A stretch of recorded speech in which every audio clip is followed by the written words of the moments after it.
banyak hal ya.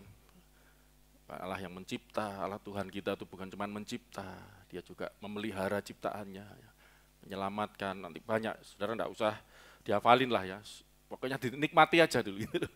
Dinikmati karena topiknya kan banyak, tiap hari ya kita, tiap minggu diajar demi pelajaran. Nanti akan saya buat suatu diktat lah, tulisan makalah ya, nanti saudara sedang saya susun pelan-pelan ya, karena memang tidak gampang nyusun yang enak dibaca. Kalau cuma nyusun aja kisi-kisinya gampang, tapi kan belum tentu nanti bisa tersampaikan, terbaca ya, makanya sabar. Tapi di WA Group kan ada ya, di WA Group itu lebih lengkap, panjang banget karena memang sebenarnya yang saya dapat banyak ya, tapi yang saya bagikan tidak bisa sebanyak itu ya, karena waktu yang terbatas. Tapi intinya begini, saya mau tunjukkan bahwa Allah yang kita sembah itu, waduh luar biasa banget saudaraku. Allah kita itu tidak ada yang seperti Allah kita. Amin saudaraku, sampai ada lagunya kan, apa itu? Allah mana seperti Allahku. Apa katanya? Tidak ada, bener-bener enggak ada gitu loh. Makanya kita belajar nih semakin ngerti, oh beda ya. Gitu loh saudaraku, beda. Boleh ada banyak nama Tuhan yang boleh disebut, disembah, silakan sebanyak mungkin. Anda menyebut ini Tuhan yang benar itu, masing-masing ini itu, terserah. Tapi kita diajar oleh firman Tuhan Alkitab, Allah kita tidak ada yang sama seperti Dia. Nah, kita belajar ya. Dan Allah kita sudah sampai pada tahap tentang memberkati ya. Di mana Allah itu tidak cuma berhenti setelah mencipta, selesai, ditinggal gitu aja ya. Sudah jalan sendiri-sendiri ya, supaya berjalan sesuai dengan hukum, sesuai berjalan dengan hukum alam ya, berjalan dengan apa adanya, enggak ya, itu agama Kristen enggak seperti itu. Allah itu terlibat ya di dalam setiap campur tangan istilahnya. Di dalam alam semesta ini, termasuk dalam hidup saudara dan saya. Amin saudaraku. Allah itu terlibat saudaraku, bayangin. Allah yang, wah kalau saudara belajar teologi itu akan enggak masuk akal. Allah itu transenden, ini sedikit-sedikit ya biar ngerti. Transenden itu di luar ciptaan sebenarnya. Di luar nalar, di luar yang ada ini. Sedikit saya kasih gambaran saudara, supaya Anda ngerti. Kadang saya dikritik istri saya, kamu ngajarin tambah detail itu kayaknya semakin enggak terjangkau. Memang kalau saudara ngerti Tuhan itu, makanya kalau sampai Tuhan itu begitu dekat gitu saudaraku, itu luar biasa gitu loh. Kadang orang Kristen atau setiap orang yang beragama itu kadang nganggap enteng Tuhan itu saudaraku. Kayaknya gampang banget kalau diceluk, dipanggil ya, kayak seperti kayak sesuatu yang sesuatu yang biasa gitu. Oh, saya beritahukan saudaraku ya, Tuhan itu sesungguhnya ya, semesta ini, kita hidup ini ada yang namanya ruang. Ini kan ruang. Bahkan bumi ini kan ruang. Alam semesta itu kan ruang. Ruang, ada planet itu kan ruang. Ada tempat gitu loh, ruang itu tempat. Ada waktu. Loh ada waktu, saudaraku. Siang, malam. Allah itu tidak hidup, itu loh ya, bayangin dulu. Di dalam ruang dan di dalam waktu. Loh ya apa, saudaraku? Kalau itu di mana Allah itu? Loh, kita harus ngomong begini supaya ngerti gitu loh. Jadi kita jangan langsung, Allah dekat dengan, amin, bener. Tapi tunggu dulu, ada ceritanya gitu loh. Ada mula bukane gitu loh. Makanya Tuhan Yesus itu menyatakan diri ini karena ini. Kalau orang Kristen nggak ngerti ini, tiba-tiba langsung, wah kadang kurang menghargai gitu loh. Seolah Tuhan itu kayak biasa gitu loh. Oh enggak. Allah itu di luar ruang, alam semesta. Coba bayangin ya, di luar alam semesta. Dan di luar waktu. Kalau Tuhan itu di dalam waktu, ngerti waktu itu apa sih? Ada hari, tahun. Nanti Pak hari ini kan kawin perak. Berarti sudah waktunya kan? Dulu belum, baru lahir. Berarti ada waktu. Tambah menua, tambah umur. Kalau Allah ada di dalam waktu, berarti Allah tambah tua. Ada lahirnya kan? Bukan Tuhan kalau gitu. Jadi di luar ruang. Kalau ada ruang, berarti Tuhan itu kecil, tidak maha besar. Namanya aja Allah Akbar, maha besar. Banyak orang sering salah paham. Tuhan itu kayaknya tinggal di rumah yang namanya surga. Oh bukan. Alkitab jelas luar biasa ngomong.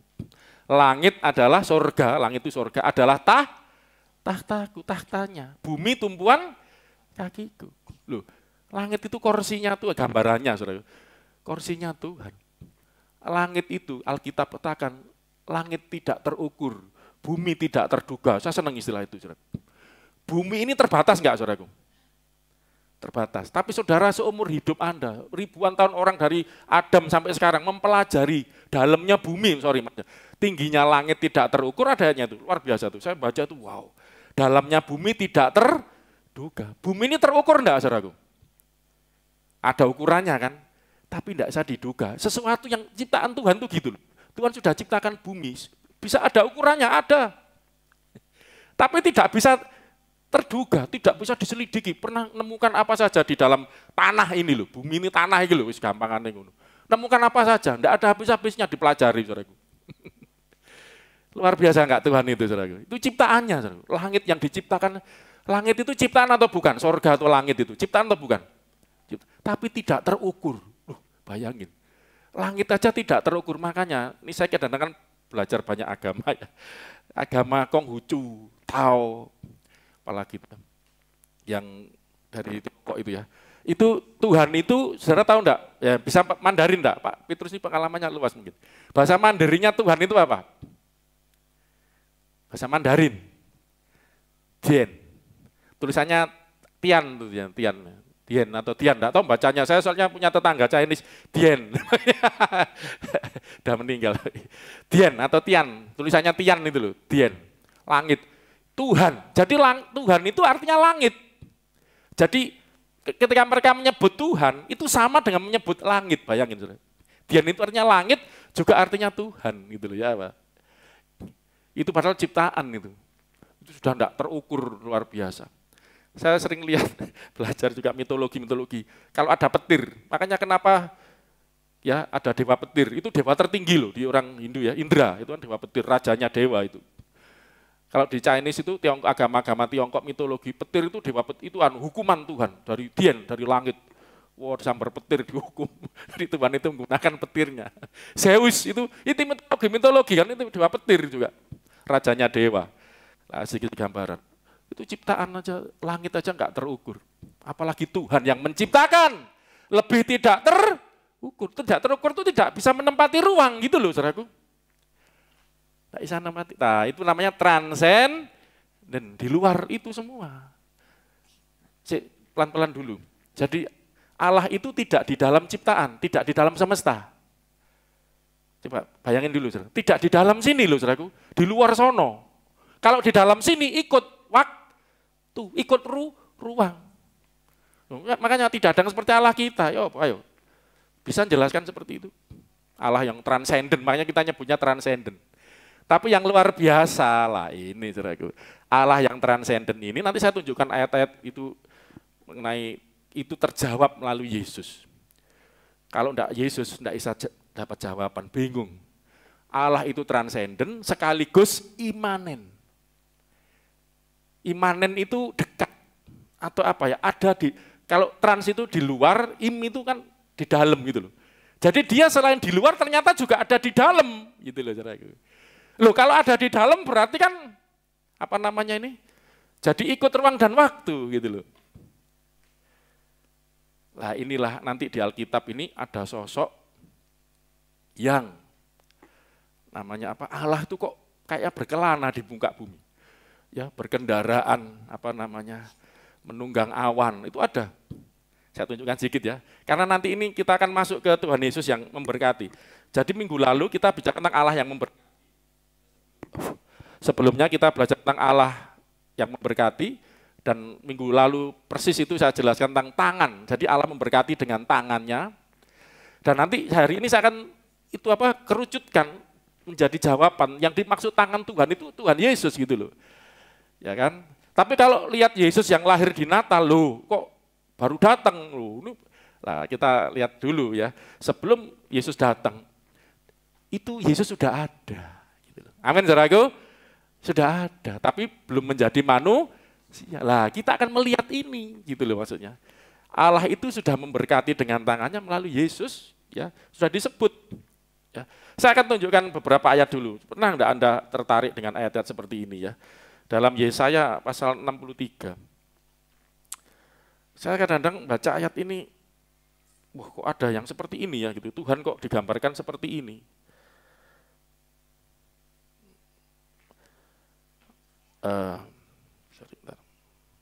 Jadi kalau saudara Buddhis ya, saya belajar itu mereka tidak ini saudaraku. Tuhan itu tidak 68 tidak digambarkan memiliki pribadi. Jadi ada tapi tidak seperti memiliki pikiran, mengatur dunia, enggak. Kalau gitu saudaraku, ini saya sempat merenungkan gini.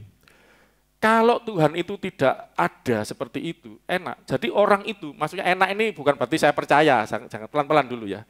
Enaknya gini, kita nih terus terang sebagai pendeta, sering dengar konseling, itu kadang menemukan jemaat itu banyak mengeluh. Itu tanda petik, dengar baik-baik, menyalahkan Tuhan. Kenapa Tuhan kok seperti ini? Kenapa kok gini? Karena Tuhan terlibat di dalam ciptaan. Nah, asal pemikiran Buddhis itu ada, saudara bisa lihat, jadi saya enggak ngarang. Karena mereka melihat gini, ya argumen utamanya saya lihat ya, kenapa Tuhan itu enggak ada? Ada sebagai Dien tadi, misalnya langit, makanya saudara kalau tahu ada agama Tridharma, itu Tao, Konghucu, Buddha itu bisa ngumpul jadi satu, karena konsep tentang Tuhannya hampir sama. Gitu. Tuhan itu seperti abstrak, gitu. Beda dengan saudara Muslim kita, Hindu Buddha itu Tuhan kan berpribadi, seperti ada wujudnya, ada sosoknya, berbuat ini, itu, dan ini gitu. Allah menghukum, Allah memberi rezeki, memberi berkat, kalau ya nggak ada. Itu ada enaknya loh saudaraku. Kalau saya jadi pendetanya di situ ya. Kenapa?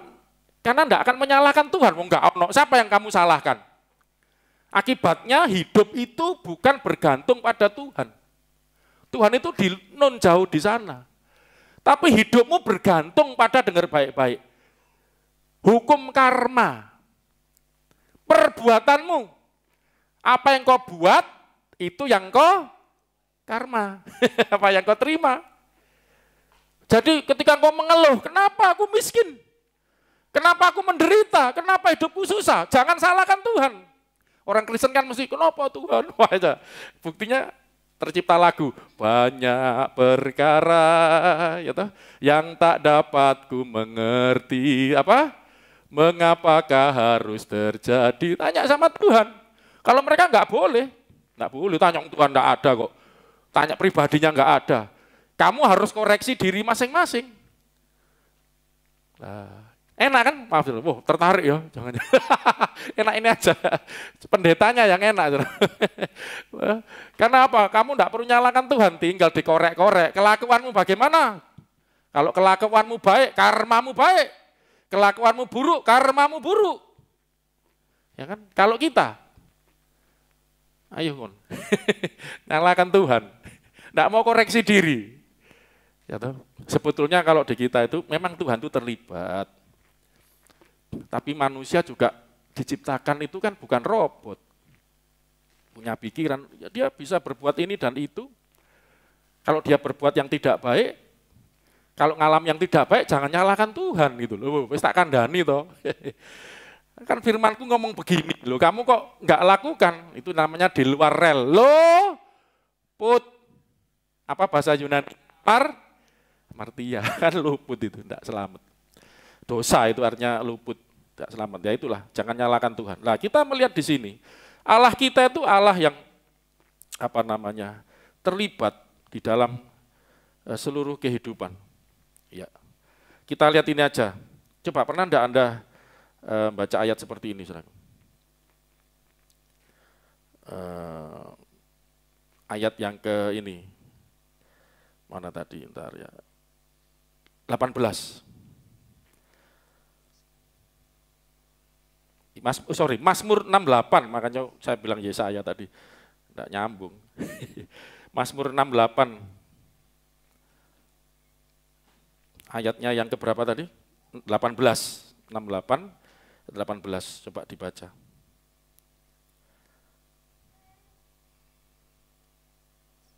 Silakan. Engkau telah naik ke tempat tinggi, telah membawa tawanan-tawanan. Sebentar, engkau ini Yahweh. Yahweh, saudara bisa baca itu. Naik kemana, saudaraku? Ke tempat yang tinggi. Berarti sebelumnya ada di mana? Ada di atas atau di bawah? Orang kalau naik itu loh. Loh, kok ada di bawah? Terus? Telah membawa tawanan-tawanan. Telah membawa tawanan-tawanan. engkau telah menerima persembahan-persembahan Mm-mm. di antara manusia, bahkan dari pemberontak-pemberontak untuk diam di sana. Iya. Ya Tuhan Allah. Ya Tuhan. Tuhan ini huruf besar semua kan? Yahweh berarti. Loh, Yahweh itu Bapa yang tadi yang di luar ruang dan waktu. Kok ada naik? Berarti sempat turun yang saya sebut imanen tadi loh, saudaraku. Ya kan? Ya apa? Ada ayat yang seperti ini. Selain Allah itu, kalau yang transenden itu, ini tengah-tengahnya antara transenden dan imanen ya. Yeremia 23, 24, ini apal, gampang ngapalinya. Pasalnya 23, ayatnya lebih 24. Pasal 23, 24, Yeremia 23, 24. Saya tunjukkan dulu, supaya Anda nanti bisa ngerti ketika Tuhan itu memberkati kita, ini suatu yang luar biasa loh itu. Anda jangan meremehkan. Yeremia 23, 24, silakan. Sekiranya ada seseorang menyembunyikan diri dalam tempat Karena Allah persembunyiannya, begitu jauh, transenden, saya bisa lari dari Tuhan, bisa sembunyi. Saya berbuat sesuatu tidak ada yang tahu. Tunggu dulu. masakan aku tidak melihat dia? Loh, Tuhan kan jauh, masa kelihatan? Terus? Demikianlah firman Tuhan. Tidakkah aku memenuhi langit dan bumi? Demikianlah firman Tuhan. Tuhan, huruf besar semua. Ini terjemahan dari Yahweh. Memenuhi. Penuh. Tidak ada ruang yang kosong. Maka tidak ada Allah yang seperti dia. Saya menjelaskan gini supaya Anda paham gitu. Allah yang kita sembah itu seperti apa sih? Dia tidak di ruang dan waktu, transenden, tapi sekaligus memenuhi langit dan bumi. Bahkan sempat naik. Itu nanti apa sih gitu loh, mumet. Itu bisa terjawab ketika melihat Tuhan Yesus gitu loh ya. Sekarang kita akan masuk, ini baru prakatanya, biar Anda ngerti ada satu misteri di sini. Ada misteri. Allah transenden, Allah imanen. Wah, Allah kita itu luar biasa seperti itu. Memenuhi langit. Langit kan tidak terukur, penuh. Enggak ada yang tempat yang kosong. Berarti seluruh ini, berarti kalau gitu saudaraku, kita ini ada di dalam Allah, benar enggak saudara? Di dalam Yahweh yang memenuhi langit bumi. Kita ada di bawah kolong langit enggak? Tinggal di bumi enggak? Padahal Allah memenuhi langit. Berarti di sini ada enggak Tuhan itu? Coba ini sambil mikir, ada di sini enggak Tuhan itu? Yahweh itu ada di sini enggak, Bapa itu? Penuh kan tempat ini. Memenuhi ruang dan bumi. Ruang dan bumi, tapi langit dan bumi penuh. Penuh. Dimanapun. Wah, sayang Fadi ada kuliah tuh, biar denger ini.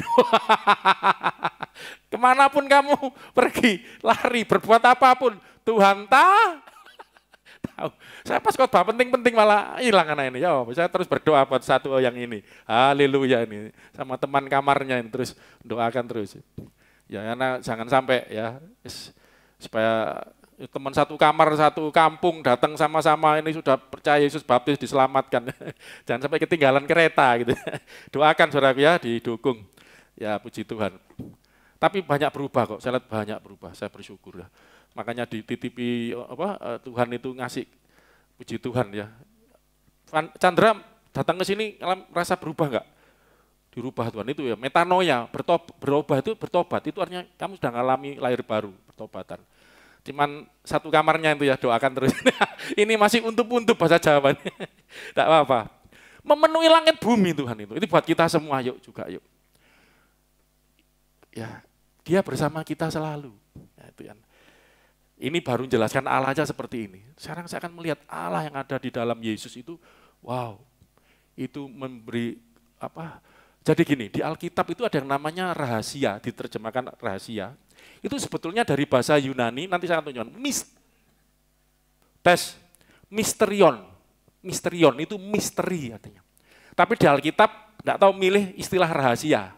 Ada kalau saudara nemu Alkitab rahasia yang tersembunyi berabad-abad, itu sebetulnya terjemahan dari misterion atau misteri. Allah itu misteri, misterion. Nah, lawan dari misteri itu apokalipsis. Wahyu, kita terjemahkan wahyu. Atau di penyataan. Nah, kalau saudara di Alkitab, Allah menyatakan diri, menyatakan. Dari misteri, jadi menyatakan. Apokalipto, menyatakan. Apokalipsis, kata bendanya. Jadi yang enggak, jadi misteri, jadi jadi jelas, gitu loh saudaraku. Lah Tuhan Yesus inilah yang menjelaskan Allah. Kita akan lihat dulu, minggu lalu saya kan bicara Allah memberkati ya dengan tangannya itu ada 4. Kalau enggak dibatasi banyak banget saudaraku. Saya akan tunjukkan ayat-ayat tentang minggu lalu kan sudah ya tentang tangan. Nah, saya akan hubungkan itu ke Tuhan Yesus itu loh. Coba, yang poin pertama minggu lalu Allah memberkati dengan tangannya itu untuk memelihara ciptaan. Loh, nanti saudara, Tuhan Yesus memelihara ciptaan. Nanti kita akan hubungkan ke sana. Bagaimana Yesus memelihara ciptaan? Dia baru, ini yang di luar kita ya, kan pikirannya masih buntu gitu ya. Yesus saja baru lahir waktu Desember Natal. Bagaimana menciptakan burung madala? Itu kan manusianya sebagai manusia. Sebelum jadi manusia dia sudah ada. Sebagai apa sih? Jangan lupa terus ini. Sebagai apa? Logos. Sebagai sang firman. Sang sabda. Bahasa Jawa itu ingkolo kurwo no sang sabdo. Itu sabda ya. Oke, kita lihat minggu lalu Mazmur 104 ayat 27. Ini kayaknya bagian pertama, karena minggu lalu ada 4, itu kayaknya saya nggak sanggup menjelaskan 4-4-nya waktu, nanti 2. Saya langsung jelaskan yang minggu lalu ya. Tuhan memberkati dengan tangannya, ada kata-kata tangan dipakai gitu loh ya. Tuhan kok punya tangan, katanya roh, Allah itu roh. Nah ini bisa menjawab, kenapa Allah memenuhi langit bumi, kok bisa? Kalau wujudnya seperti kita, enggak bisa. Saya paling merangkul hanya sebatas ini. Paling besar istri saya mungkin, segitu aja ya. Lebih dari itu enggak sanggup merangkul berapa orang. Allah memenuhi, merangkul. Ya, itu makanya, ini saudaraku, ini bahasa pentingnya bahasa asli itu. Yohanes 1 ayat 18 dikatakan, tidak ada seorang pun, ini dulu aja, ini sambil supaya nanti ke Yesusnya biar cepat. Yohanes 1 ayat 18. Tidak ada seorang pun yang pernah melihat Allah. Tidak ada yang pernah lihat Allah, karena transenden. Sekaligus ketika imanen pun memenuhi langit bumi tidak bisa dilihat. Nah kenapa? Kalau saudara muslim katakan Allah itu goib, gitu ya. Kalau kitab jelas Allah itu roh, pneuma, ruah. Roh itu harafiahnya udara, angin, nafas, kayak saya dilihat. Penuh memenuhi. Tidak ada yang bisa melihat Allah. Tetapi anak tunggal Allah yang ada di pangkuan Bapa, dialah yang menyatakannya. Nah ini terjemahan kan di pangkuan Bapa. Apa Bapa punya kaki gitu? Ya, saya tanya, tangan kita udah bicara, pangku itu di tangan apa di kaki, apa di kepala? Di kaki kan, itu kan istilah kan. Ini bahasa Yunaninya kolpos. Kolpos itu suatu cekungan. Nah makanya kadang diterjemahkan pangkuan, kadang sebenarnya terjemahnya juga pelukan. Karena sesuatu yang bentuknya cekung. Di pangku, teluk itu juga kolpos. Nah, ini supaya Anda ngerti. Sudah lama enggak belajar Yunani Pak Ari ya, Pak Ari rindu. Jadi rangkuman. Jadi ada yang menerjemahkan ini anak tunggal Allah yang dimaksud siapa? Tuhan Yesus. Yang ada di mana? Ya ini pangkuan terjemahan. Kolposnya Bapa. Rangkumannya Bapa, cekungan yang jadi pelukannya Bapa. Nah, coba bayangin ya. Allah itu besarnya seberapa? Besarnya seberapa? Maha besar, akbar, Allahu Akbar. Lah meluk Yesus, berarti Yesus itu juga besar. Yang ada di pelukannya Bapa, ini menggambarkan kedekatan. Ya jadi satu, aku dan Bapa satu. Ini ayat di atasnya kan ayat 18, firman. Dia kan sang firman yang satuan dengan Bapa dalam pelukan. Coba seperti ini. Ya apa? Jadi dialah yang menyatakannya. Yang misteri tadi menjadi nyata. Tuhan Yesus, makanya tanpa Yesus, burak semua. Burak-burak. Saya kacamata saya patah lagi. Tadi mau WA Mbak Ani, tolong dibawain. Ternyata saya punya yang lama. Ini masih 1,5, yang itu kan 2 ya, plus. Saya kalau enggak pakai ini, masih mending. Enggak kelihatan. Tanpa Yesus, tanpa aku, tidak ada seorang pun sampai kepada Bapa. Tanpa Yesus, maaf, juga tidak ada berkat. Loh Pak, kok ada yang di luar Yesus kaya? Lah itu nanti ada cerita tersendiri, ada omongan tersendiri. Paling gampang itu saya sering ditanya orang-orang Kristen anak Tuhan, aku udah sungguh-sungguh Pak. Aku udah setia sama Tuhan. Kok kok begini hidupku, itu malah yang hidupnya enggak karu-karuan, enggak setia, malah kok kaya Pak. Itu ada ayatnya enggak, saudaraku? Ya, sudah sering saya khotbahkan kan, Mazmur berapa itu? 73. Orang-orang yang seperti itu sehat, gemuk, gembira, bahagia, orang fasik gitu ya. Sesungguhnya mereka sedang berjalan di tempat yang licin. Saya sering khotbah itu kan. Kayaknya sehat, gemuk, waduh orang fasik gitu. Tapi mereka satu kali. Dan kalau mereka jatuh, ayatnya ada tuh, mereka binasa, pecah, hancur. Tapi kalau anak Tuhan sekalipun jatuh, tidak akan tergeletak. Walaupun duwening pas-pasan, jatuh pun tidak akan sampai tergeletak, nggak hancur. Ditopang sebab tangan Tuhan yang menopang, itu loh bedanya, saudara. Ya nanti, lah ini kita akan lihat perbedaan. Sekarang Tuhan itu memberkati, Mazmur tadi ya. Nah toh benar kan, tidak pakai kacamata burak. Tanpa Yesus, tidak ada seorang pun bisa melihat Allah, mengenal Allah. Nah, Yesus ngomong, melihat aku sama dengan kau melihat Allah. Allah di dalam aku, Yesus ngomong gitu. Makanya kita menginjili itu bukan karena mengkristenkan orang. Karena kita kasihan. Mereka enggak kembali kepada penciptanya, enggak kenal. Karena tanpa Yesus, Nabi itu terbatas, nanti kita sampai ke sana. Nabi itu manusia juga, enggak akan bisa membawa orang kepada Tuhan, enggak bisa. Enggak bisa. Saya sering dalam penginjilan pakai itu, saudaraku. Ya, kalau Nabi itu kan gini, ayo ke surga, ke surga. Ini firman Allah. Ya, semua Nabi, enggak apa, ke surga, enggak salah, nunjukkan surga, kamu harus ke surga. Kalau ditanya, Kanjeng Nabi, pernah ke surga atau belum? Loh, ya belum, sama-sama nanti. Loh, belum pernah, kok bisa tahu ada surga? Itu jari ini katanya yang ngasih wangsit. Kalau Yesus ditanya, Tuhan, bawa kami ke surga. Katanya Tuhan menunjukkan surga. Yesus ngomong apa? Hari ini juga engkau bersama aku ke Firdaus. Siapa yang diomongin itu? Penjahat yang mati disalib. Ya apa sih? Lu bisa jamin enggak? Kalau Nabi, Kanjeng Nabi, kalau tumut nggih teng surga, insya Allah ya, mudah-mudahan. Aku erung karuan.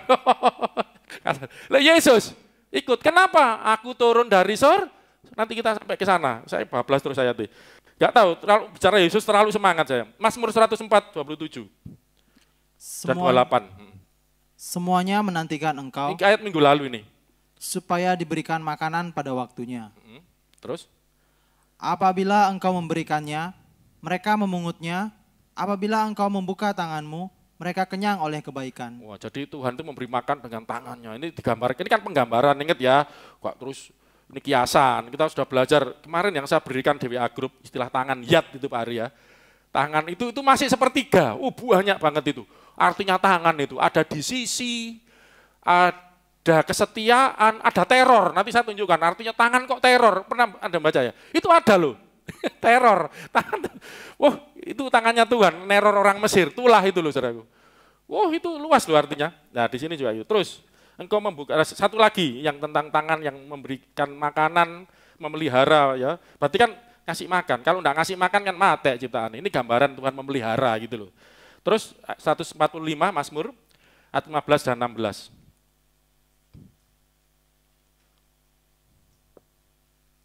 Mata sekalian orang menantikan engkau, dan engkau pun memberi mereka makanan pada waktunya. Pada waktunya minggu lalu udah dibahas, enggak mungkin lah sampai telat makan Kak.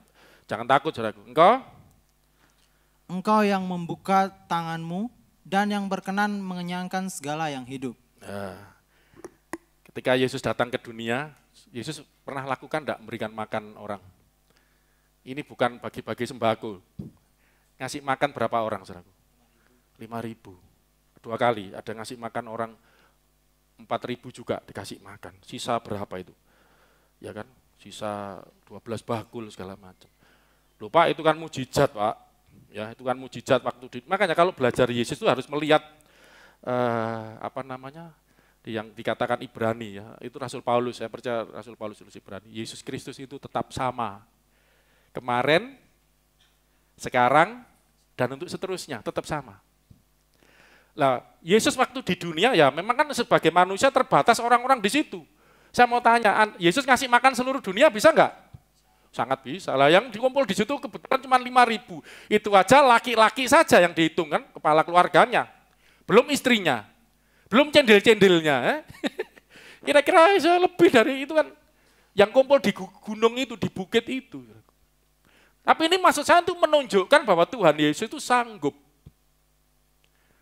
memelihara, memberi makan. Ini kan waktu di dunia. Coba sebelum datang ke dunia. Saya akan tunjukkan ayat loh. Yesus itu memelihara loh. 2 Petrus pasal 3 ayat 5-7.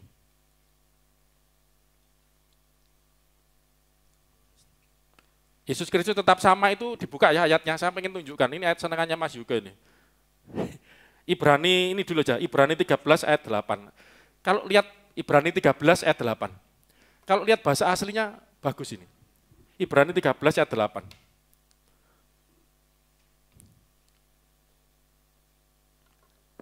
Ayat ini sering dikotbahkan pendeta itu bagus juga sih. Maksudnya gini, kalau Tuhan Yesus dulu buat mujizat, beri makan 5.000 orang, mencelikkan yang buta, kan kemarin itu dulu. Sekarang pun dia tetap buat mujizat. Gitu maksudnya, bagus kan. Nah ini bahasa ya, Yesus Kristus. Yesus Kristus tetap sama, baik kemarin maupun hari ini dan sampai selama-lamanya. Ini kalau dikenakan untuk manusia bisa enggak? Pak Petrus itu tetap sama. Kemarin, sekarang, itu aja masih bisa. Saya sama kemarin sama sekarang sama. Ini loh. Dan untuk seterusnya tetap sama. Apa tetap sama selama-lamanya seterusnya? Belum tentu. Ini kan kekal. Bahasa aslinya bagus, saudaraku. Yesus Kristus tetap sama. Kemarin, ya, ekte, itu kemarin samin, ya hari ini, ya saya lihat anunya bagus, saudaraku. Itu Ibrani berapa ini? Hari ini tetap sama itu gini, tetap sama itu bahasa Yunaninya bukan tetap sama, ya saudaraku ya. Bagus, saudaraku, literalnya itu ayat 8 ya, saya lihat Yunaninya ya. Yesus Kristus ektes ke simeron. Kemarin ektes itu kemarin, ke simeron, dan sekarang hari ini aftos. Nah ini saudaraku, adalah dia. Loh ya apa saudaraku? Jadi Yesus Kristus itu kemarin sama sekarang ya adalah dia ini. Coba belajar agak mikir. Dulu sama sekarang ya sekarang ini dia ini adalah dia. Dan untuk selamanya, untuk seterusnya. Kayak bahkan menuju itu saya baca gini bukan sok Yunani, supaya paham. Seterusnya itu apa? Itu gini, saya pernah ngajarkan ada N, ada Ek. N itu dari dalam ke dalam tetap di dalam, tidak kemana-mana. Ek itu dari dalam keluar, itu ek, bahasa Yunani. Ya, itu dari luar menuju ke dalam, menuju ke tempat. Lah ini ini ada. Istus ainos, kekal. Seterusnya ainos itu kekal. Menuju kekal itu ya dia ini. Tuhan Yesus pernah ngomong gini, makanya kalau nggak belajar bahasa Yunani, saya pengen mancing, nanti kapan saya mau buka kelas Yunani, mau ikut. Saudara tahu enggak, Yesus pernah ngomong gini, sebelum Abraham jadi, sebenarnya artinya lahir juga. Sebelum Abraham ginome, soalnya dipakai, itu lahir atau jadi, aku, terjemahnya kan, aku ada, aku telah ada. Sebenarnya itu kan bahasa Indonesia terjemahan. Itu bahasa Yunaninya ego imi. Itu bentuk sekarang, saudara. Ya, sebelum Abraham lahir, jadi aku yang ada sekarang ini, paham tidak maksudnya? Abraham itu 2000 tahun sebelum Tuhan Yesus datang ke dunia, lahir hari Natal itu. Sebelum 2000 tahun yang lalu Abraham jadi, aku ya seperti ini, gitu loh. Ego ini, aku adalah aku yang sekarang ini. Makanya orang-orang heran, umurmu itu loh belum 50. Kamu kok, jadi ya kalau saya ngomong, Pak Karno belum lahir, Presiden Soekarno pertama Indonesia. Aku ya sudah gini ini, aku orangnya ini. Saudara percaya enggak ketika Pastor Agung ngomong begitu? Sebelum Soekarno lahir, Pastor Agung ya gini ini sudah, Soekarno. Orang mendring ini. Tapi Yesus ngomong seperti itu. Ya Pastor Agung. Makanya tetap sama. Kemarin, sekarang, aftos, dia adalah dia, ya ini. Kan lain ya kalau baca bahasa asli ya. Bahkan menuju ke kekekalan nanti pun ya dia ini, sama. Amin, saudaraku. Yesus tidak berubah. Makanya lagunya kan, Tuhan Yesus tidak berubah, tidak berubah, tidak berubah. Tuhan Yesus tidak berubah, tak berubah sampai kapan? Selama-lamanya. Amin, saudaraku. Itu Tuhan kita. Nah, sekarang kalau dia disebutkan oleh Alkitab, Allah itu memelihara dengan tangannya, dan kita sudah membuat, kita punya suatu dalil atau suatu konklusi nantinya bahwa yang dimaksud tangan Tuhan yang memberi makan, memelihara ciptaannya itu adalah Tuhan Yesus. Seperti kita sudah belajar sebelumnya, Tuhan membentangkan langit dengan tangannya, meletakkan dasar bumi, mencipta dengan tangannya, yang dimaksud Tuhan Yesus sebagai Sang Firman. Demikian juga ketika memberi berkat, ini melalui Yesus. Memelihara ciptaannya. Lihat Ibrani. Belum tadi. Saya gak lihat catatan lali loh, kebanyakan ayat. Ngapal no ayat. Ayo silakan 700.000 ayat apal nomplok. Ini yang Tuhan Yesus ini di 2 Petrus 3 ayat 5 dan 7. Coba dibaca. Saya tunjukkan 2 ayat saja. Bagaimana Tuhan Yesus memelihara seluruh ciptaan. Mereka sengaja tidak mau tahu bahwa oleh firman Allah, langit telah ada sejak dahulu. Langit itu telah ada sejak dahulu oleh firman Allah. Terus? Dan juga bumi yang berasal dari air dan oleh air. Nah, luar biasa ya penciptaan ya. Bumi berasal dari air dan oleh air. Itu Kejadian pasal 1 ya, ayat 2. Allah memisahkan cakrawala itu, air yang ada di atas, air yang ada di bawah. Itu luar biasa waktu penciptaan. Terus, ayat 6. Dan bahwa oleh air itu, bumi yang dahulu telah binasa, dimusnahkan oleh air bah. Zaman apa ini? Nuh, ada 40 hari hujan. Pernah lihat sejarah mencatat hujan 40 hari? Tidak ada, hujan 1-2 hari aja. Ada hujan 1 hari tidak berhenti? Tidak ada. Berapa jam aja udah banjir nggak? Ini 40 hari, 40. Itu air yang di atas itu loh, diturunkan semua oleh Tuhan. Gitu ya. Misalnya 40 hari, sekarang gini, oke lah. Ini apakah bertentangan dengan ilmu pengetahuan? Hujan itu terjadi karena apa? Yang pinter kimia, biologi, apa itu? Ilmu alam. Hujan itu terjadi karena apa? Penguapan kan? Oke, memang apakah bertentangan? Enggak. Karena Alkitab menyatat hujan yang terjadi zamannya itu berapa hari? 40 hari, 40 malam. Kalau penguapan, kering semua bumi ini diuapkan untuk menghujani sampai air bah seperti itu. Ini berarti bukan sekedar hujan biasa 40 hari 40 malam, bukan sekedar penguapan. Penguapan, air kumpul di atas jadi awan karena menguapkan, lama-lama jadi pekat, jadi hitam, karena saking pekatnya enggak kuat, akhirnya turunlah titik-titik air. Bukan hujan yang seperti itu. Makanya ini air di atas itu ada beneran. Tuhan pisahkan. Nah ini. Makanya itu ternyata Tuhan kan maha tahu. Nanti satu kali orang-orang ini bejat semua nih, harus dihukum air bah. Dikasih peringatan. Apakah Tuhan jahat? Lah ini kalau kita musuh, saya ini nginjili orang Buddhis ini agak sulit. Karena dianggap Tuhan itu kan menghukum. Jahat berarti gini-gini ya. Saudara kalau ditanya, Tuhan itu jahat enggak ketika menghukum zamannya Nuh? Enggak wani jawab kabeh. Kalau Tuhan tidak menghukum dosa dibiarkan, apa yang terjadi, saudara? Orang-orang baik, Anda yang merasa baik, kasihan. Anda akan teraniaya dengan orang yang jahat karena tidak ada hukuman Tuhan. Itu sebagai peringatan. Tapi Tuhan itu baik. Rasul Petrus juga mencatat nanti. Orang-orang yang mati oleh air bah ini dapat kesempatan. Pernah baca ayatnya itu? Untuk diselamatkan. Yesus datang waktu turun dalam kerajaan maut itu nanti lain kali belajar. Ada yang pendeta yang sempat ngajarkan agak sesat itu ya.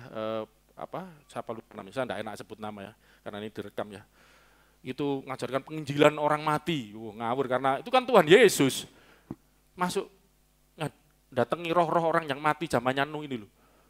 Mereka diberi kesempatan juga. Ya. Tapi dijaga. Air bah ini cuma terus aku enggak akan hukum lagi. Siap-siap saudaraku, di atas ada air loh. Dablek-dablek. Tapi jangan takut, bawahnya ini luar biasa ayatnya. Tapi oleh firman itu juga langit dan bumi yang sekarang terpelihara dari api dan disimpan untuk hari penghakiman dan kebinasaan orang-orang fasik. Akhir zaman nanti, Tuhan tidak hukum lagi dengan air bah, tapi dengan api. Disimpan. Saudaraku ya. Disimpan oleh siapa, saudaraku? Coba baca ayat ini loh, belajar Alkitab tuh harus ngerti kata-katanya. Tetapi oleh firman itu juga. Firman itu tuh berarti menunjuk, tadi itu sudah disebut. Firman yang menjadikan langit dan bumi, yang menjadikan langit tadi. Mencipta, firman, itu kan maksudnya Tuhan Yesus yang sang firman itu. Oleh firman itu juga yang mencipta tadi, langit ini terpelihara. Dan bumi juga terpelihara. Dari api. Kalau nggak ada Tuhan Yesus, sang firman, mati semua. Makanya ayat Yohanes 3:16 itu nggak main-main loh. Karena begitu besar kasih Allah akan dunia ini sehingga dia mengaruniakan anak yang tunggal yang di pangkuan Bapa tadi, yang bersama Bapa sang firman jadi manusia, supaya yang percaya kepadanya tidak binasa. Kalau nggak ada Yesus binasa nggak? Maksudnya ayat ini karena maaf ya, kita sudah terlalu sering apal. Kayaknya seperti klise. Begitu besar kasih Allah supaya manusia tidak binasa. Makanya supaya tidak binasa gimana caranya? Mengaruniakan itu kita sudah belajar. Memberi. Memberikan siapa? Yesus Kristus. Supaya tidak binasa. Berarti kalau Yesus tidak diberikan, binasa enggak? Kalau enggak ada Yesus, binasa enggak? Terutama ini, ancaman ini. Oleh api. Itu kiamat nanti itu loh, saudaraku. Makanya sebelum kiamat, Yesus datang nanti. Itu baca Yohanes 17, saya baca sangar itu, seneng. Itu digambarkan ya, nanti menunggang kuda putih, nanti kira kayak Pangeran Diponegoro. Menunggang kuda putih. Tapi yang luar biasa, mulutnya keluar pedang loh. Kalau Pangeran kan bawa pedang di tangan, ini mulutnya keluar pedang. Matanya seperti nyala api. Itu bersinar seperti matahari. Dan ada tertulis namanya, firman Allah. Itu baca Yohanes 17. Datang. Ya? Yohanes. Yang nulis Yohanes. Wahyu 17. Menjemput saudara dan saya. Ini meh kobong ini dunia ini. Wah, sebagai anak-anaknya seneng dong. Oh, Yesus datang nanti itu. Diangkat sama-sama. Diawan-awan. Iki saleh aku wis teko tak jawab. Iki saiki wayahe diobong. Karena sudah waktunya penghakiman. Udah. Anda bersyukur enggak punya Tuhan Yesus? Dipelihara dari api. Amin. Dari api. Ada satu lagi, Ibrani 1. Saya nyoba ngapalin ayat, makanya bingung saking banyaknya keliru-keliru. Ibrani 1:1-3. Coba baca ini. Nah ini tadi saya nyinggung Nabi ya. Yuk. Setelah pada zaman dahulu, zaman dulu. Allah berulang kali dan dalam pelbagai cara berbicara kepada nenek moyang kita. Melalui siapa? Dengan perantara nabi-nabi. Nabi-nabi. Allah bicara. Ya melalui kitab suci. Ya, kita ada perjanjian lama, kitab Taurat, kitab para nabi. Ya. Dan tulisan-tulisan suci lainnya. Itu Allah bicara melalui para nabi. Dulu, zaman dulu. Sekarang, ayat 2. Maka pada zaman akhir ini, ia telah berbicara kepada kita dengan perantara anaknya. Anaknya tadi, yang ada di pangkuan atau rangkuman atau pelukan Bapa, yang satu hakikat dengan Bapa, satu unsur dengan, jadi satu dengan aku dan Bapa satu. Yang ini yang mengenalkan Bapa, yang membuat Bapa yang transenden tadi jadi imanan, jadi dikenal. Nanti kita akan lihat lebih lanjut. Dengan perantaran anaknya ini, Allah bicara, Yesus datang ke dunia. Terus, siapa anak? Saya tidak bicara kedatangan Yesus, saya bicara siapa anaknya ini. Dijelaskan di sini.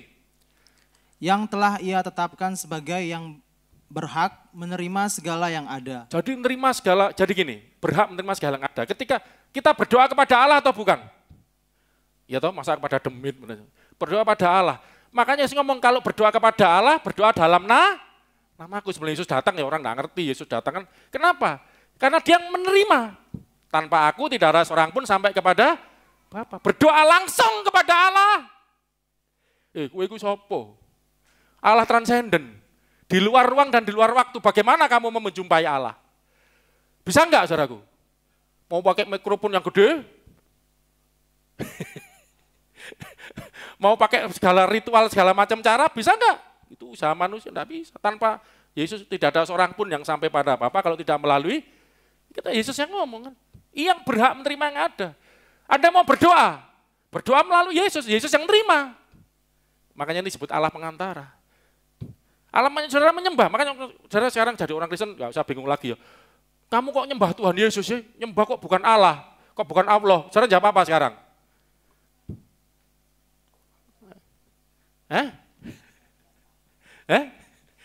Kok penyembah kok bukan pada Allah langsung, kenapa harus melalui Tuhan Yesus?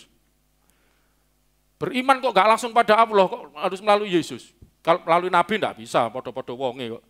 Kenapa harus melalui Yesus? Yesus ini disebut Nabi enggak di sini? Anak, pangkuan Bapa yang menyatakan Allah. Anak dan Bapa satu, Sang Firman. Karena tanpa anak, ini yang berhak nerima. Semua itu diserahkan padaku, kata Yesus itu. Yang menghakimi ya Yesus. Loh, kok bukan Allah? Allah menghakimi melalui Yesus. Yang mencipta ya Yesus. Kok bisa lah ini bawahnya? Nanti. Karena apa? Yesus itu firman tangannya Allah ini yang mencipta. Terus baca. Yang berhak menerima segala yang ada oleh Dia. Dia Allah, ini Tuhan Yesus tadi loh, anak tadi, anaknya. Allah telah menjadikan alam semesta. Allah telah menjadikan alam semesta. Allah kalau baca ini tok bingung loh. Oleh Dia, Tuhan Yesus, Allah menjadikan alam semesta. Loh Yesus kan baru, ini saya lihat itu ruwet orang di YouTube. Yesus kan lahir dari Maria. Maria kan ciptaan juga. Bagaimana sang pencipta menciptakan yang melahirkanmu? Ruwet itu otakmu. Itu kan manusianya. Sebelum jadi manusia, dia sang anak Allah yang ada di pangkuan Bapa, di kolpos Bapa, di rangkuman Bapa sebagai sang firman. Itu ayat 18-nya kan Yohanes tadi, ayat satunya itu sang firman. Inilah, lah baca di bawahnya. Oleh dia Allah menciptakan alam semesta. Baca ayat di bawahnya. Ia adalah cahaya kemuliaan Allah dan gambar wujud Allah. Dan menopang segala yang ada dengan firman-Nya yang penuh kekuasaan. Nya ini siapa di sini? Ayo baca Alkitab terus teliti. Nya ini siapa? Firman-Nya. Perkataannya. Firman itu perkataan, saudara jangan bingung ya. Firman itu perkataannya. Menopang segala yang ada dengan firman yang penuh kekuasaan. Siapanya ini? Tuhan Yesus. Tuhan Yesus ini adalah gambarnya Allah. Karakter di sini bahasa Yunaninya. Karakter. Gambar itu ada ikon itu gambar juga. Ini karakter. Karakter itu gambar tepat, paling gampang. Ya plek, bahasa Jawa itu plek. Memang bahasa Indonesia itu agak sulit ya, bahasa Jawa malah plek. Pleknya Allah, gambar pleknya Allah, karakter itu. Gambar wujudnya Allah yang enggak kelihatan tadi. Dan dia ini, Yesus ini yang gambar wujud Allah tadi ini, menopang, mencipta segala sesuatu, bukan cuma mencipta, menopang. Saya lihat bahasa aslinya juga, menopang itu membawa, carry juga, mengangkut, ya itulah teman-temannya gitu. Apa Pak Ari? Makanya ada mobil namanya carry yang ngangkut. Jadi yang bawa alam semesta, angkul alam semesta, melihara, menopang, ini benar ya, segala yang ada, segala ciptaan dengan firman-Nya, perkataannya. Sang firman ini. Coba, ini Yesus loh saudaraku. Pernah belajar Yesus seperti ini? Maaf ya, Yesus kan belajarnya Natal aja diutek-utek. Saya sejak lahir, saya 30 tahun melayani Tuhan. Kalau jadi Kristen ya sejak lahir ya, denger maaf ya, saya harap hamba-hamba Tuhan juga belajar. Jelaskan Yesus cuma pas Natal aja. Ceritanya Natal apa, coba jelaskan Yesus yang seperti ini. Ini Yesus atau bukan? Saya sedang khotbah Yesus atau bukan? Pernah membayangkan Yesus seperti ini enggak? Coba saudaraku, waduh sayang waktu ya, nanti ini bagian 1 ya. Jadi Yesus itu adalah tangan Allah yang, ini berarti kalau memberkati enggak bisa, memelihara. Ini lebih ke memelihara ciptaan, ini baru poin 1 ini, memelihara ciptaannya. Iya ini baru ini aja, enggak cukup waktunya, oke. Saya akan berikan contoh waktu di dunia ini. Yesus sudah berikan beberapa tanda-tanda sebenarnya. Makanya kan Yesus memberikan mujizat itu punya tanda-tanda supaya orang lihat siapa sih Yesus itu. Ini salah satunya. Mas teman. Lukas 8 24 sampai 25.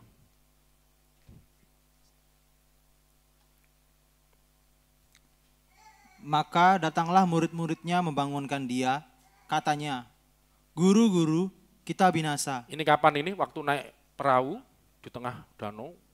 Danau itu sebenarnya itu bukan danau, laut. Makanya kadang namanya danau atau laut karena saking gedenya danau itu. Makanya disebut laut juga.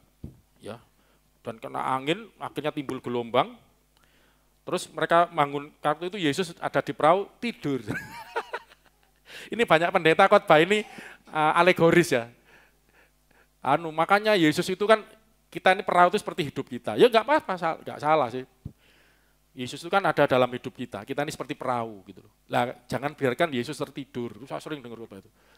Ya, kalau mau tenggelam baru Yesus tolong ya, seperti ini orang itu loh. Ya itu kan. Guru-guru ngomong apa? Kita binasa. Kita binasa, mau tenggelam itu air sampai ya nanti saya punya PR PR untuk Anda ya, itu buat lukisan-lukisan itu ya tentang Yesus ya. Itu gambarnya bagus, kirim Mbak Mimi banyak itu. Air sampai masuk ke perahu tuh, kalau udah lihat lukisan-lukisan ya seneng kalau melihat lukisan itu bisa gambarin. Bahaya banget keadaan waktu itu. Terus apa yang terjadi? Ia pun bangun, lalu menghardik angin dan air yang mengamuk itu. Angin dan air yang mengamuk. Ngamuk loh, air sama angin bisa ngamuk.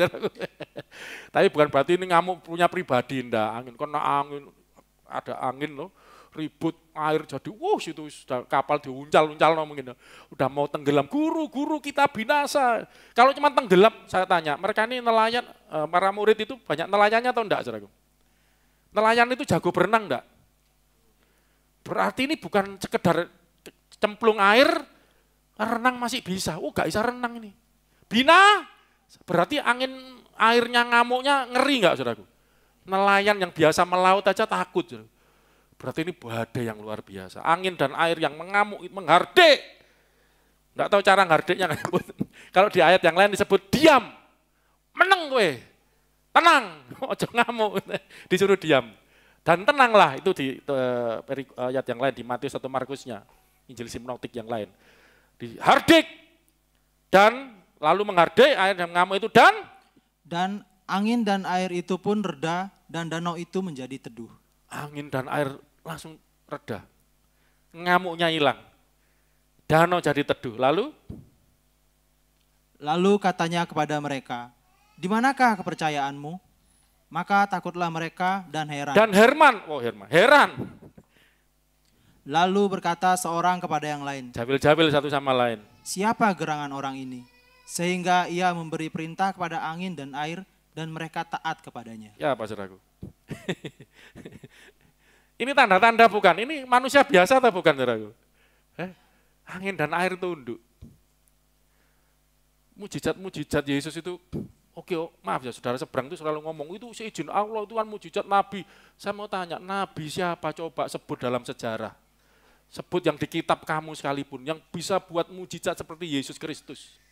Ini belum cerita yang lain, Yesus berjalan di atas air, dalam kondisi mengamuk, segala macam, mau menyelamatkan waktu. Karena Yesus ini ada dua cerita, enggak sama. Itu yang lagi tidur di perahu, yang berikutnya ini yang jalan dari saya itu di puncak bukit. Murid-muridnya suruh pulang dulu, kembali ke darat. Terus tapi Yesus maha tahu, ini kena badai. Turun, jalan di atas air. Coba Nabi mana? Musa berjalan atas air?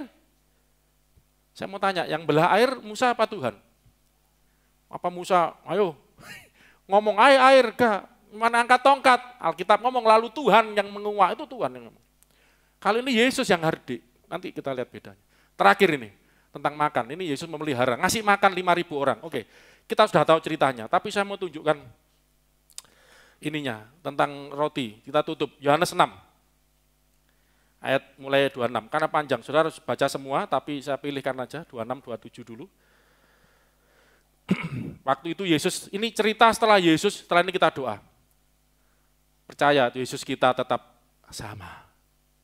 Kemarin, sekarang, ya dia itu.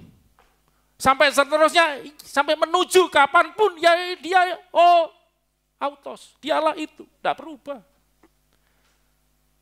Yang dia lakukan danau, angin, buat mujizat mata melek segala macam, buta melek, bahkan di ludah tanah jadi dibentuk jadi mata, nggak punya mata, dimasukkan, diciptakan mata yang baru. Dia yang sama yang buat mujizat, yang ciptakan semesta itu. Coba baca ayat ini. Ketika mereka sedang mengalami 5.000 orang dikasih makan. Yesus menjawab mereka, "Aku berkata kepadamu, sesungguhnya kamu mencari aku bukan karena kamu telah melihat tanda-tanda." Mereka setelah dapat mujizat-mujizat itu, cari Yesus terus, ikut Yesus terus. Tapi Yesus tegur, kamu cari aku bukan karena tanda-tanda, kamu percaya siapa aku. Tapi karena kamu apa? Melainkan karena kamu telah makan roti itu dan kamu kenyang. Karena kamu sudah menerima roti dan kamu kenyang, kamu terima berkat. Berapa banyak Kristen sekarang seperti itu. Kamu ikut aku karena kamu butuh berkat, butuh keuangan. Berapa banyak di gereja dipenuhi orang seperti itu. Akhirnya gereja seperti Gunung Kawi, cuma ngalah berkah. Dengar saudara-saudara di gereja maupun di tempat online ataupun nanti lihat rekaman. Kalau saudara jadi Kristen aktif ke gereja cari Tuhan itu karena makan roti dan kenyang. Perlu bertobat. Perlu bertobat. Engkau terima berkat itu itu juga berkat Tuhan, kita udah belajar. Berkat itu juga termasuk prosperity, kemakmuran di dalamnya. Tapi kalau hanya itu yang kita cari, kau akan kecewa. Kau akan kecewa. Seperti mereka nanti sudah baca bawahnya, akhirnya mereka kecewa. Karena kalau ikut Yesus tidak cuma terima berkat, makan roti kenyang saja. Tapi harus siap pikul salib. Banyak mundur sekarang. Ya, bahas itu. Coba baca terusnya. 27. Bekerjalah, bukan untuk makan yang akan dapat binasa. Makanan yang akan dapat binasa. Bekerjalah, bukan untuk makanan. Kamu cari aku enggak apa-apa, terima berkat, terima. Tapi jangan hanya ini aja, bekerjalah untuk makanan yang dapat, bukan untuk makanan yang dapat binasa. Berarti makanan yang mereka senangi, yang mereka cari. Waduh, ikut Yesus luar biasa ya. Ikut Tuhan Yesus diberkati. Oh, aku dulu miskin, sekarang ikut Tuhan Yesus diberkati, jadi kayak berlimpah-limpah. Wow. Kalau kamu cuman itu bisa binasa. Bekerjalah bukan untuk makanan yang bisa binasa ini, tetapi melainkan di sini. Melainkan untuk makanan yang bertahan sampai kepada hidup yang kekal. Yang kamu cari jangan makanan yang hanya sementara di dunia ini yang bisa binasa. Ngengat dan karat bisa merusakkannya. Itu bicara zaman dulu kan tidak ada bank. Uang bisa rusak kena ngengat karat. Sekarang ditaruh bank pun bisa habis nggak? Disimpan, dicelengi bisa habis nggak?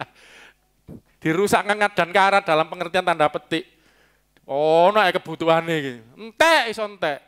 Bekerjalah bukan untuk uang yang bisa habis, tapi bekerjalah untuk berkat makanan yang bertahan sampai hidup yang kekal, yaitu yang akan diberikan anak manusia kepadamu. Ini hanya bisa diberikan oleh Yesus yang gelarnya anak manusia. Sebab dialah yang disahkan oleh Bapa Allah dengan materainya. Sama tadi yang disahkan, yang berhak menerima segala Adam. Ini Yesus ini loh. Terus biar maksudnya apa? Ini kan belum jelas, harus satu ayat, saudara baca semua satu perikop, satu pasal panjang. 32, 33, kita lompatkan biar cepat. Karena mereka tanya sebetulnya, apa yang dimaksud gitu loh. Ini jawabannya aja biar cepat. Maka kata Yesus kepada mereka, aku berkata kepadamu, sesungguhnya bukan Musa yang memberikan kamu roti Yesus dari sorga. Menyinggung masalah roti yang turun dari sorga, mana itu. Bukan Musa yang kasih, bukan Musa yang belah laut, bukan Musa yang kasih kamu roti, tetapi melainkan Bapakku yang memberikan kamu roti yang benar dari sorga. Bapak yang kasih kamu roti, Bapak di sorga Yahweh tadi. Terus apa yang dimaksud itu? Terus? Karena roti yang dari Allah ialah roti yang turun dari sorga dan yang memberi hidup kepada dunia. Masih bingung mereka. Jadi Yesus itu giringnya pelan-pelan. Apa yang dimaksud makanan? Roti itu kan makanan. Saudara jangan bayangkan roti itu kayak kita hamburger roti itu roti tawar, gak warak, saudara kayak pas guyu tok, selilit paling sebelah sini. Ini orang sana makannya bukan roti tawar gitu, roti yang makan gede itu loh. Itu kayak nasinya itu. Itu bicara makanan, itu penting untuk kehidupan mereka. Roti yang ini bisa habis, bisa binasa. Jangan roti ini, roti yang bisa bertahan hidup kekal. Apa itu roti yang sampai hidup kekal itu? Coba contohnya orang Israel itu di padang gurun itu loh dikasih roti dari surga. Itu bukan Musa yang ngasih bapakku. Itu sebenarnya perlambang dari apa gitu. Karena nanti ada ayatnya, mereka nenek moyangmu makan roti itu, tapi mereka mati. Itu berarti kan masih bukan kekal, gitu. Itu ada ayatnya, nanti baca terus sendiri ya. Jadi mereka makan roti dari sorga, sudah turun dari sorga loh, mana itu. Lah kok isi mati gitu loh. Berarti yang dimaksud Yesus bukan ini. Apa yang dimaksud? Ayat pasal 6 ya, 4851. Akulah roti hidup. Oh ya ini terus. Nenek moyangmu telah makan mana di padang gurun dan mereka telah mati. Mate juga terus. Inilah roti yang turun dari sorga. Barang siapa makan daripadanya, ia tidak akan mati. Kalau roti dari sorga yang benar, kalau makan tidak akan mati. Lah ini kok mati? Berarti bukan itu yang dimaksud terus. Akulah roti hidup yang telah turun dari Ini loh, sorga. aku roti hidup yang telah turun dari. Berarti Yesus itu turun dari mana? Surga. Sebagai roti hidup. Pak orang Pak, bukan roti, itu kan kiasan. Sebagai makanan, ini loh. Jadi gampang, nanti saudara bisa baca. Terus, jikalau seorang makan dari roti ini, ia akan hidup selama-lamanya. Ini baru roti beneran. Terus? Dan roti yang kuberikan itu ialah dagingku. Dagingku loh makanan. Terus? Yang akan kuberikan untuk hidup dunia. Iya. Ada, nanti baca terus. Dagingku benar-benar makanan, darahku benar. Itu akhirnya mereka mundur semua loh saudaraku. Ketika disuruh makanlah dagingku, minumlah darahku. Itu mereka ngerti enggak waktu itu terus apa royoan kanibal itu enggak, mereka ngerti yang dimaksud bukan itu. Itu mereka memiliki persekutuan relasi dengan Yesus. Ternyata mereka enggak mau, saudara. Enggak mau, mereka meninggalkan Yesus. Berarti kan mereka hanya cari roti dan mau kenyang. Banyak orang ketika Yesus menyatakan dirinya, Pak Petrus ini kesaksian luar biasa, saudara. Ini saya ngomong bukan untuk membanggakan Pak Petrus, tapi saya sering dengar gini banyak. Ayah saya almarhum dulu. Saya tiap datang ke gerejamu ibu saya, gak tahan, baru duduk wis nangis. Belum mulai, karena merasakan hadirat Tuhan. Pak Petrus, ya kemarin minggu lalu kan kesaksian. Enggak apa-apa, banyak ngalami gitu Pak. Saya berharap jemaat juga gitu loh, datang ke gereja enggak aja sekedar datang duduk, wis kewajiban rutinitas. Pak Petrus sempat saksi berapa kali ngalami hadirat Tuhan, lawatan Tuhan, roti yang dari surga turun. Ya toh kok Allah turun naik itu Yesus gitu loh yang keluar dari Bapa untuk menyatakan, menyingkapkan misterinya Bapa, yang waktunya enggak cukup. Itu masih Kristus adalah misterinya Allah yang disingkapkan. Pak Petrus waktu duduk bilang tiba-tiba seperti ada seseorang yang di sebelahnya. Itu Tuhan Yesus. Loh saya percaya, saya pernah ngalami hal seperti itu. Tapi maksudnya bukan masalah wow-nya, Mas Heru juga pernah ngalami ketemu Yesus ya, berarti kampleng. Ben tobat, ojo tobat terus kumat. Alami. Saya berharap saudara kalau ke gereja juga seperti itu. Kita berelasi dengan Tuhan. Allah di dalam Yesus. Amin saudaraku. Itu. Memang enggak bisa ketemu Allah, enggak bisa lihat. Tapi melalui Yesus kita bisa ketemu Allah. Mau ketemu Allah enggak? Mau lihat Allah enggak? Makan dagingku, minum darahku. Ada relasi. Nah nanti lain kali dalam ini. Satu lagi ya terakhir. Wah sayang nanti ini akan kita bahas lagi. Ayat terakhir. Ada 2 ayat. Mazmur 78, 15 sampai 16. Ini cerita di padang gurun. Orang kan enggak cuma makan roti, tapi juga minum air. Makan saja enggak minum bisa mati Kak ya. Kalau makan aja enggak minum bisa mati loh ya, kan dehidrasi ya. Kalau minum aja enggak makan bisa mati juga enggak? Sama-sama, berarti penting ya, makan dan minum. Makanya Tuhan itu memberkati makananmu dan air minummu ya, diberkati itu yang Keluaran berapa itu? Beribadahlah, maka Tuhan memberkati roti untuk makananmu, air minum, itu berkat Tuhan. Itu melalui Yesus, coba lihat. Tadi roti bicara, aku roti dari surga. Sekarang minum. Wah sayang ayatnya waktunya enggak cukup ya. Coba. Dibelahnya gunung batu di padang gurun, diberinya mereka minum banyak air seperti dari samudera raya. Terus. Dibuatnya aliran air keluar dari bukit batu, dan dibuatnya air turun seperti sungai. Ini di padang gurun, waktu orang Israel. Lu cari air itu lo di mana?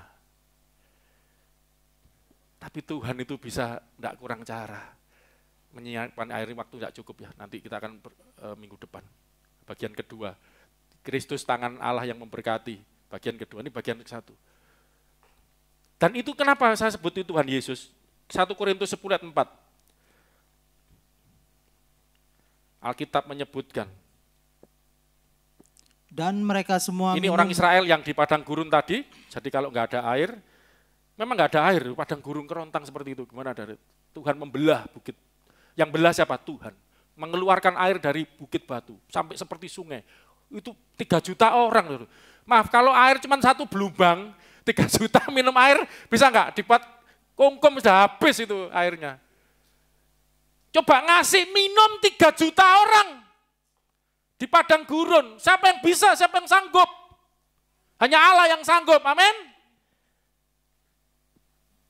Hanya Allah yang sanggup. Dan Allah lakukan ini melalui Yesus, batu karang yang mengeluarkan air itu. Tadi kan akulah roti hidup. Sesungguhnya roti yang dari itu lambang-lambangnya saja. Aku juga air yang ngasih minum 3 juta orang yang menyertai perjalanan itu. Coba ayatnya ini. Dan mereka semua minum minuman rohani yang sama, sebab mereka minum dari batu karang rohani yang mengikuti mereka. Dan batu karang itu ialah Kristus. Siapa? Sayang waktunya nggak cukup. Ini Tuhan Yesus itu mengikuti mereka loh. Jadi orang Israel itu, ini cucunya Abraham loh, orang Israel itu. Bukan cuma cucu, Abraham, Ishak, Yakub. Yakub ini cucunya. Yakub ini punya anak 12. 12 ini melahirkan suku Israel. Dan ini generasi keempat, kelima. Yesus ngomong, sebelum Abraham lahir jadi, aku yo iki. Ego ini, aku adalah aku ini. Dan aku ngikuti. Berarti kan duluan mana ceritanya Abraham dengan orang Israel di padang gurun jalan. Duluan mana ceritanya? Duluan Abraham kan? Berarti zamannya Abraham aja aku ya sudah ngene iki. Apa nek iku? Loh ternyata nanti saya akan tunjukkan, saya waktu nggak cukup minggu depan. Yesus itu ikut loh menyertai orang Israel di padang gurun sebagai batu karang rohani. Kalau butuh air, akulah air kehidupan. Nanti makanya Yohanes 7, akulah air kehidupan. Yesus pelihara kita.